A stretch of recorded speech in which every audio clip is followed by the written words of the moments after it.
This video is separated into two different sections. In the first part, we'll talk about basic usage, and in the second part, we'll discuss additional use case scenarios. Let's get started with part 1, basic usage. Hello everybody, I'm Caleb Rothy. And I'm Nicole Howes. And in this video, we're going to be talking about your Newline large format display. You can think of this as just another computer. Now, the one that you have in your classroom is likely on a stand, and this one that we have here for the demonstration has been wall mounted here at the district office. Both of these are going to work and operate exactly the same, and in this video we're going to show you all the basics you need to know to get started with this. The first thing you'll want to do is turn it on. It's very easy to do. You've got two options. One is a power button here in the bottom left-hand corner, which you can just tap to boot the machine up. Or your Newline was also included with a remote, and you can use this and the power button on here just to turn it on. You're also going to have a stylus that comes with your Newline board. As a matter of fact, you have two of them. So you may have one that's already mounted and then a second one in the box that you can use. You can mount it along the side. It has a little sticky piece, or it is magnetic. So if you wanted to put it on the back of the board, you can do that as well. Now, you'll be using this stylus on the board to kind of use it as a mouse or a writing tool. You could also use your finger as well. And we recommend, if you're working with littles, that you consider maybe mounting your stylus up high so that they don't grab it. You can even put it up here on the top if you want. And if you're working with older students, you can really mount it anywhere that works for you and for your students. Now, once this boots up and powers itself on, you'll have a little splash screen like this. To get started with the Newline, all you have to do is tap the screen to start it up. In the next segment, we're going to take a look at how to operate this on-screen dashboard.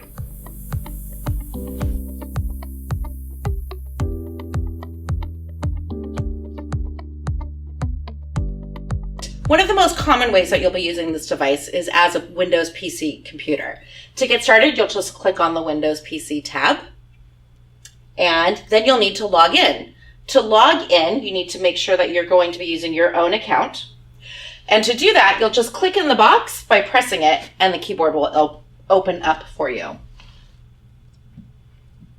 Use your regular login that you would use for your own teacher computer. And it should go right in for you to your desktop. So this device now is just going to be like a regular computer for you. You have your desktop here. You also have your start menu where you find all of your usual apps that you're looking for. This should look very familiar to you. Speaking of that, let's go ahead and log in to Google Chrome and get started using it. You're going to double tap on the icon, and then you'll see here to get started, you're going to sign in. So to sign in with your Chrome, you're going to need your school account. And this time when you tap on that box, you don't get a floating keyboard. What you'll want to do is on the black bar on the bottom, hold it until you get that square around it, and then you'll see a menu that comes up for the touch keyboard button. So now, down in the bottom, I have added my keyboard, and when I click on that, I have this to use to log into Google Chrome. Remember, you're logging in here with your redlandschools.net account. Once you are logged in, again, you're just going to use your finger or a stylus, or if you have a mouse, you can do that to go ahead and click and create your profile. You only have to do this the first time that you log in on the device unless you remove your profile from here. All right, once logged into Google Chrome, you'll notice that you have everything that you've saved. So for example, it's nice I've got all of my bookmarks along the top. All of the sites that I've saved, my websites are there. So I highly recommend that you get logged into your Google Chrome so that you have all the same things. You can now use this as a regular computer. Remember, using a mouse or stylus or your finger, you'll be able to get into things that you can scroll using your finger. You can even zoom in or out with a two-finger touch.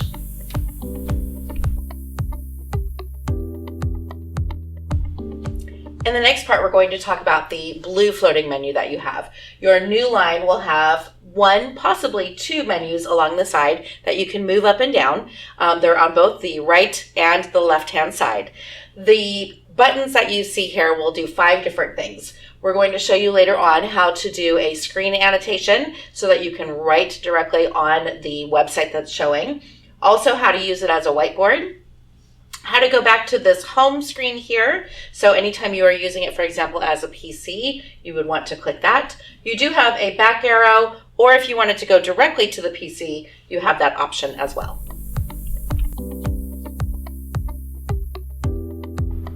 On the left-hand side of your Newline board, this is where you will find additional ports where you can connect things like USB cables and HDMI cables.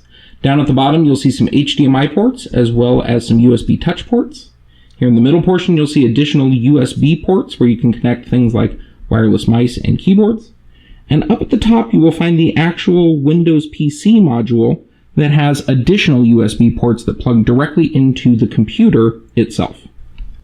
In addition to the USB and HDMI ports that are available on the side of your Newline board, there is also this little trap door on the front that when you open that, you will notice you have 2 additional USB ports, as well as an HDMI port and a touch port that goes with that HDMI.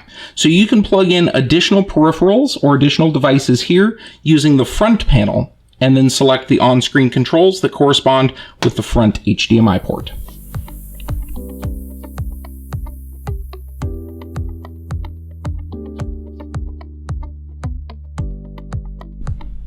Now, if on-screen keyboards aren't your thing, you might want to consider getting yourself a hardware keyboard or maybe a hardware mouse. You could plug wired versions of these directly into this, but then they kind of have to be tethered right over here on the board. So what we recommend are wireless versions of a keyboard or a mouse. I've got 2 models right over here, and the great thing about these is they'll have a little USB dongle that you can take and just plug right in over here on the side. There's a lot of USB ports on the side of your device.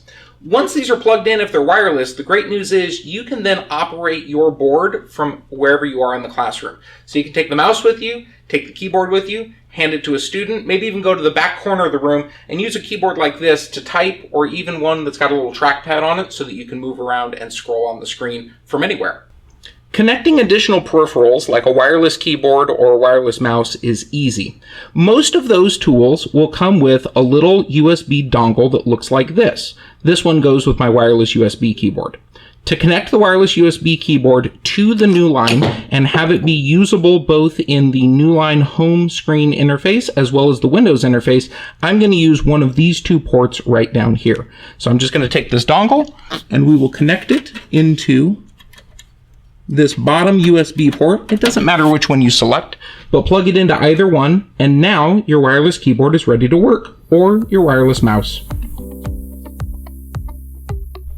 Another feature that your Newline board has is a whiteboard. And so you can get to that using the floating blue menu. You would click the icon that looks like a pencil with a straight line underneath, or this whiteboard button here. It brings up what looks like a plain white screen, but you'll notice that you have a toolbar along the bottom. The first option is a pen or pencil, and if you click and hold on that, you'll see that you get some color options and also different widths that you can use. So for example, you can write right on your board.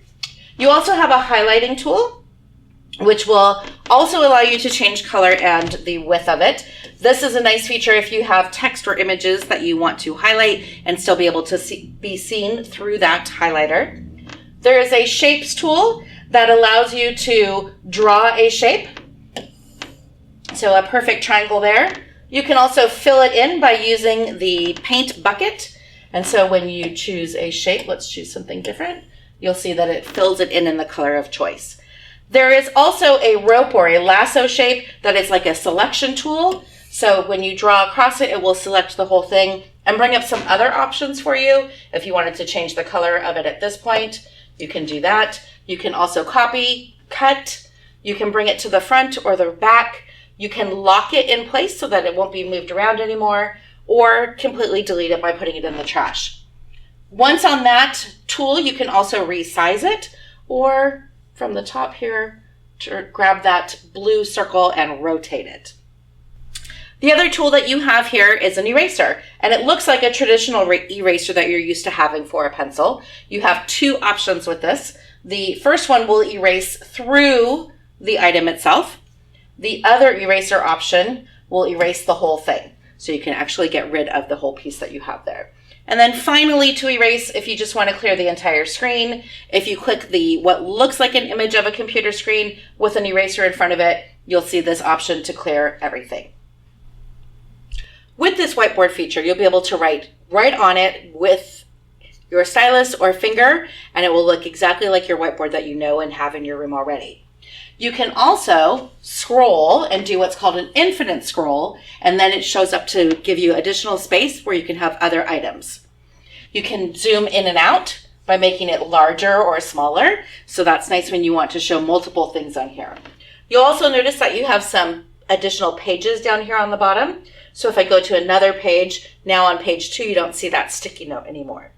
If you want to add additional pages, you simply hit the plus sign, and now we've got 3 pages here. But a super fun feature that you'll find is if you hold down that plus sign, you get some options here that you can use for your backgrounds. So you could change the color of the background here. You can also go to a pattern, and they've got some pre-built ones in here that are really nice, like lined paper or graph paper. There are even some for music teachers if that's something that you're looking for. For example, here we have a music one. The last feature you'll find here with your whiteboard is in the Jelly Beans menu. From here, you'll see that you have different tools that you can use along the top. You can go to File, where you want to add or save things. You can add different features like images or sticky notes. You have tools like different kinds of rulers or visualizers. And then in Canvas, you have what's called a split mode.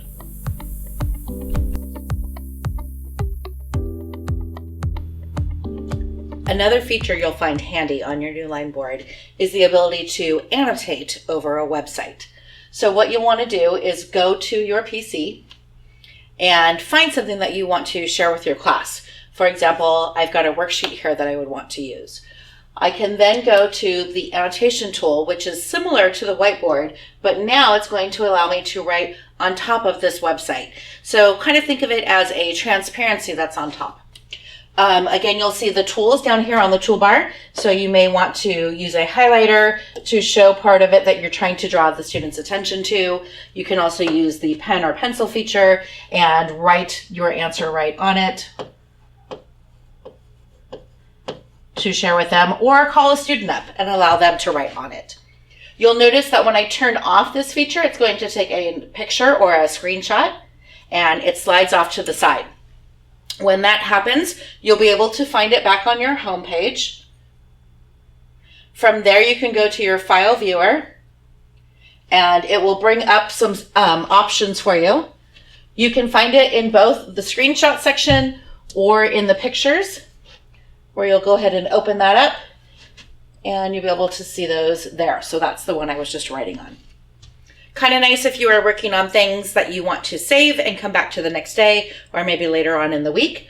You could also do that same feature when using a whiteboard, where you can take a screenshot of it and save it.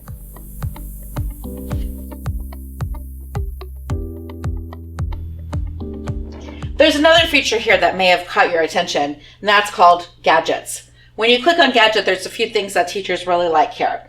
One of them being the clock. When you click on that, you do get a standard clock, but you also have additional options up here. So you can set an alarm if you want to use that as a reminder. There's your traditional clock again. You do have a timer as well as a stopwatch. And to get out of that, you're simply going to go back to Home on your blue menu. In your Gadgets, another piece that you have that teachers like is the calculator. So this is a large calculator that everybody can see what's happening and what you're using. You could do it yourself, or again, have a student come up. You also will have what you'll notice are the classroom tools. And when you click on that, you get this small floating menu that you can move around. For example, you can even go back to what you were working on earlier. And some of the tools that you'll see here are things like an additional timer. So you have that stopwatch that you could actually use there. You also have instructions that you can give them. There are things like the dice. So you can do that. You'll notice now that both of them are still here. I can have additional dice if I choose. To get rid of one, you simply press the X. Some other fun features that are just kind of, again, attention getters are the spotlight that will draw attention to a certain part on the screen and has transparency.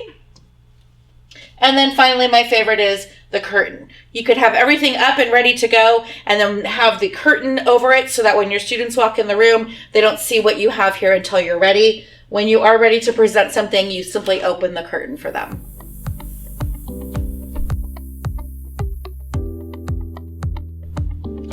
Your Newline board comes with a cleaning kit. If you don't have this, it's okay. But what you'll find in here is both a microfiber cloth and the spray. And you'll start to notice that there'll be a lot of fingerprint marks on there. And all you want to do to keep it clean is use the spray directly onto the microfiber towel and then wipe it off, so you're not spraying directly onto the screen. If you don't have this, like I said, it's okay. You can use any microfiber towel for this.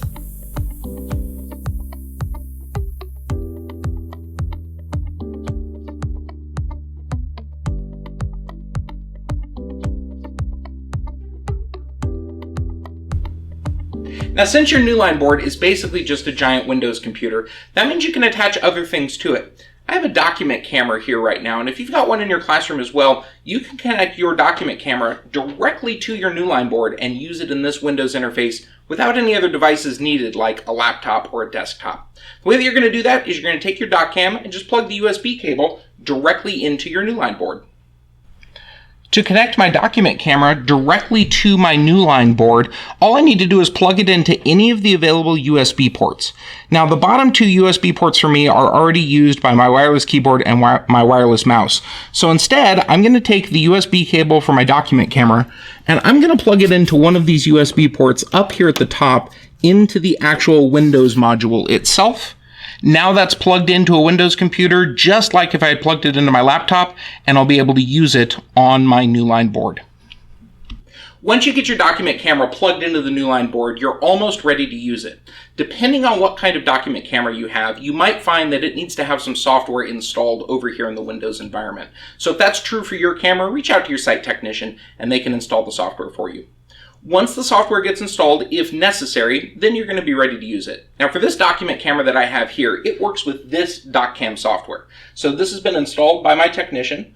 Once I open this up, then it's going to display whatever I have over here below the document camera. So I've got a book here, and I can now guide my class through this book, turn pages, and guide them through everything that's in here.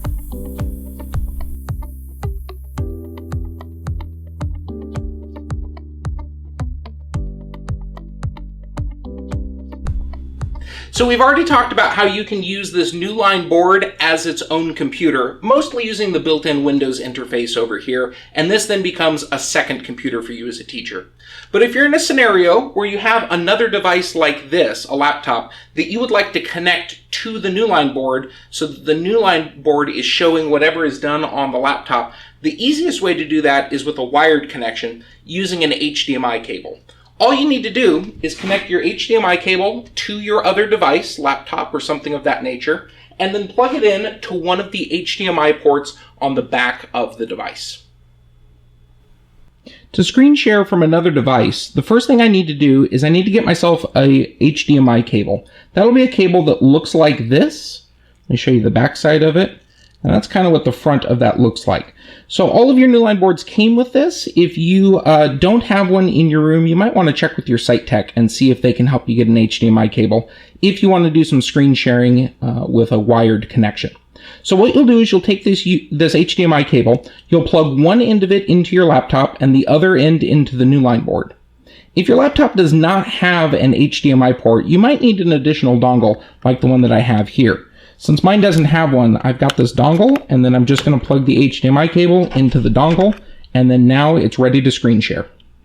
Now that I've got my HDMI cable connected to my laptop, the other thing I need to do is to take the other end of my HDMI cable and plug it over here into the side. Now I'm going to choose to use HDMI port number 1. That's this port right over here. So I'm going to take my HDMI cable, plug it into this port, and then it will be available in HDMI input number 1. So now that I've got my laptop plugged into HDMI port number 1 over here on the Newline board, you'll notice that the HDMI 1 button has lit up now that it can detect that there's a signal there. To display on the Newline board whatever is plugged into HDMI 1, all I have to do is tap this button right here. It will then give me a little preview right over here in this space. And then if I'd like to make it larger, I can tap this to go full screen. And it will display whatever is plugged in as my HDMI 1 input, which in this case is my secondary laptop.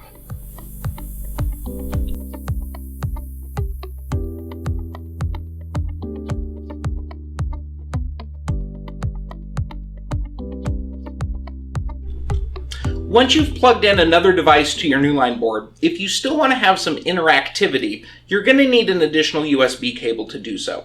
Notice that while I have it plugged in over here, this touchscreen is not interactive at all. It's basically working as a large projector. In order to get touch capability over here, I'll take this USB cable, plug one end over here into my laptop, and then plug the other end into the touch port next to HDMI 1. That will then allow me to touch and manipulate the laptop screen from my Newline board.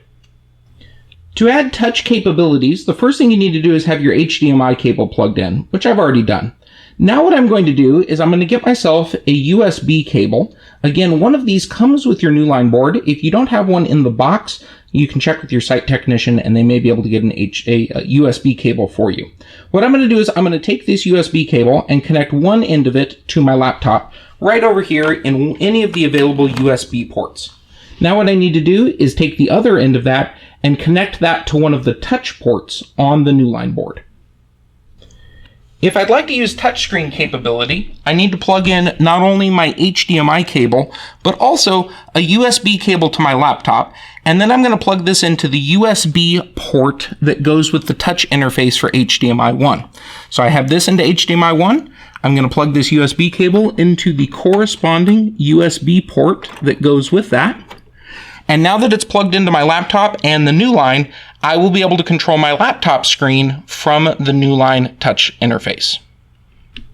Now that I have both an HDMI cable and a USB cable plugged in from my laptop and going to HDMI 1 and the touch port next to HDMI 1, not only do I have the image from my laptop displaying over here on the Newline board, but it is also allowing me right now to control the laptop screen from the Newline board. Let me show you what I mean by that. If I come over here and I start to scroll through this section, it's actually now doing that scroll on the laptop screen and giving us the illusion that I'm controlling it over here from the Newline board. I can also do things like tap over here to get a different image displayed. This is the one where we're sharing the screen with the interactivity now in this piece. And I can do other things like close tabs, open new tabs, and open other menus to launch additional apps.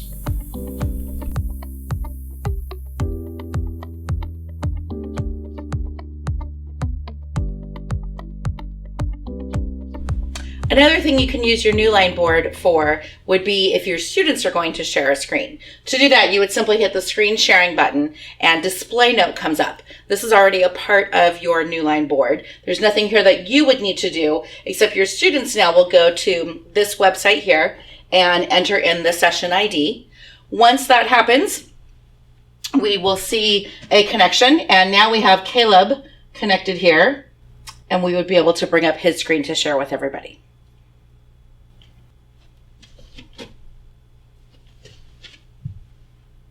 And so you see, as the teacher, you have complete control over that. A student cannot take over your computer.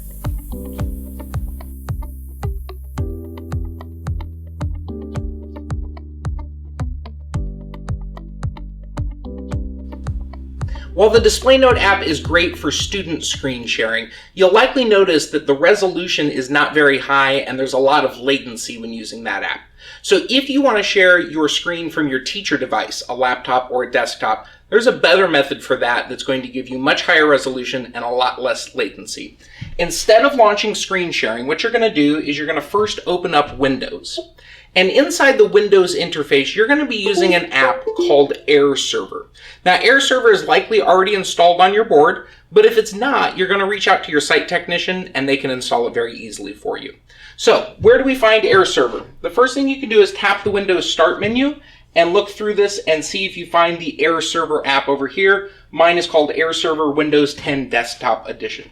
You may also find that on some boards, it's already been pinned down here to your taskbar at the bottom. So if you find this little logo right over there, that's the easiest way to launch AirServer. The first thing you're going to do is launch it up here on your Newline board and make sure that this app is loaded and ready to go. And really, this window can be any size that you want. After you get here, the next steps are going to happen on your teacher laptop or desktop. Over here on my teacher laptop, what I need to do now is launch the Connection Center. And on a Windows computer, the easiest way to do that is to hold down the Windows key and then press the K. Once you do that, you'll get a list over here on the right-hand side that shows all the different devices you can connect to, and you'll likely see multiple ones from your school. All you need to do is look through this and try to find the one that goes with your room. You'll likely notice that it is listed as school site and then NL for Newline board and the size of your board, and right after that there is a room number. So find the one that corresponds to your board, tap it, and then the image that's on your screen, either of your laptop or your desktop, will now be displaying on your Newline board. Once I select my interactive board over on my teacher laptop or desktop, and I finally click that, you'll notice that it appears over here on the interactive board pretty quickly. The AirServer thing says that it is loading your screen, and then you'll notice there is my teacher laptop running in a window on top of my interactive Newline board.